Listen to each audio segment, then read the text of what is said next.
Hi, this is Miss Tonetter with the Teacher's Tutor, and I believe I am finished with my room. This is my door, and I have a cotton wreath and my poodle ornament, and the cotton wreath basically reminds me to stay humble. And of course, the poodle ornament that is representative of my organization. Let's come on in. Okay, the first thing I want to show you is to the left-hand side of my door. Let me close it real quick.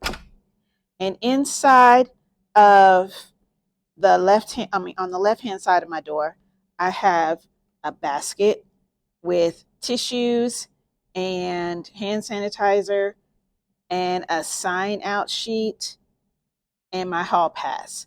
Okay, teacher tip, have your kids sign out when they use the restroom.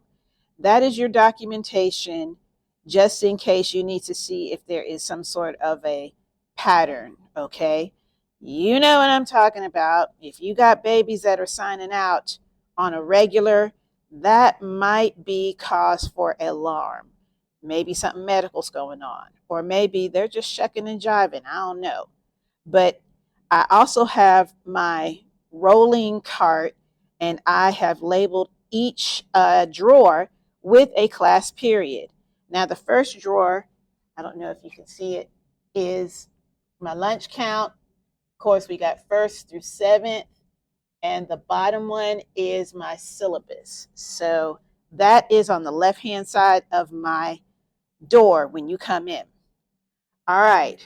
Also, on the wall, yeah, I have my rules and my procedures, okay?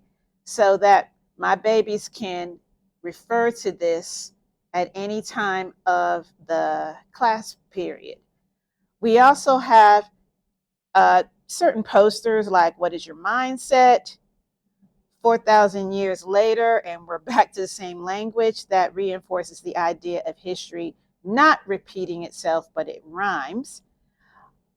You know, I've got smaller posters that are historically related. See, in my room, I want my students to be able to read it. All right. So I've got quite a few things on my wall. All right. Okay. If you have been following me, you know that I got to work with this science counter. And so I have my syllabus already printed out, the activity for the first day. I have vouchers. You can inbox me about that.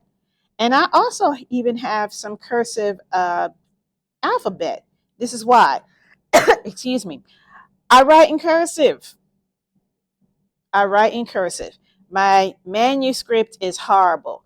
And I do not want to insult my children by writing in manuscript because I feel like they can't read in cursive. Okay, I'm not going to do that.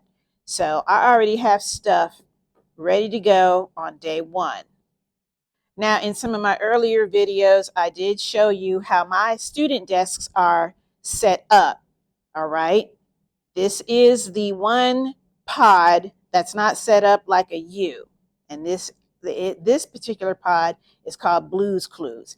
Now, I am going to zoom in on the middle of this particular pod, and you might see a little duck. And you might be thinking, what is that for? I usually tell my kids, look, keep your ducks in a row. In other words, make sure your business is taken care of. All right. I feel like your classroom should reflect uh, pieces of you. And so, with that said, I have some stuffed ant dolls in the corner. I've got the privacy screens when we test and stuff like that. All of those dolls are, well, extensions of me. Okay. And so I also have flags of some of the nations. I don't have all of them, but I do have some, like Canada, Belgium, Central African Republic, France, and so on and so on. Okay. There's my new world map. I have a small library, some supplies down there, some composition notebooks, paper, another bulletin board with some of the empires that we are going to be studying. All right. I'm especially proud of this particular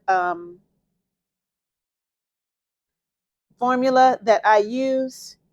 Sometimes I call it ESPN, but I like to use SPICE, social, political, interaction with the environment, cultural, and economic. That is the formula that we use to break down people, places, things, events in history. Okay. Like I said before, I like to have my kids read the room, and this is my way of having them do that. These are the 7 continents. And so if they get bored and whatnot, they can, with my permission, get up and read the room. And of course, this is the nerve center. That is my teacher area. This is where, when I'm not dealing with students, this is where I sit and grade papers and things like that. Typically, there is a wireless keyboard on my desk, but since we have not actually started, I'm not going to put that up right away. And like I said before, feel like your classroom should be an extension of you. So if you look, you'll see that I've got little pops. All of them are extensions of me, every last one of them, okay? And I even have pops on my cart that I use for storage. I'm not a collector, but I like what I like. So there's that. Again, I'm not a videographer. I feel like I'm getting better, but there's always room for improvement. So this is basically my room, and I feel like I am ready. So there is that. Now, we teachers can always find something to do in our room. And, more than likely, I will find something to do in my room. So, but if today was day 1, I'm ready. All right. Okay. This is pretty much it. Please follow me on Facebook under The Teacher's Tutor. And please also like and subscribe to my YouTube channel, also called The Teacher's Tutor. Okay, and with that said, I will be back with more.